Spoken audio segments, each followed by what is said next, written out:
छत्तीसगढ़ कांग्रेस के न्याय यात्रा के दौरान कांग्रेस कार्यकर्ता मन ह आपस में भिड़ गए।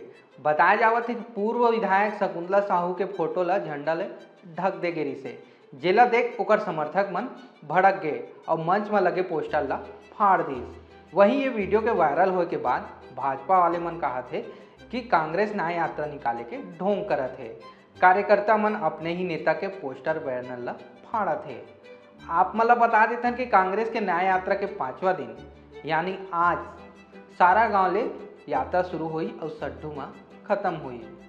एकर पहली भी न्याय यात्रा में कांग्रेस प्रदेश अध्यक्ष दीपक बैजला कांग्रेसी नेता और पदाधिकारी मन के साथ मिलिस और कांग्रेस के न्याय यात्रा में कोनो प्रकार के विवाद न हो एकर बर बड़े नेता मन एकजुट दिखिस और बीजेपी ऊपर हमलावर भी रही। तो संगवारी हुई वीडियो की जानकारी आप मतलब कैसे लगी कमेंट बॉक्स में जरूर बताओ और इसने खबर पर देखा तो हमारे चैनल ठिया छत्तीसगढ़।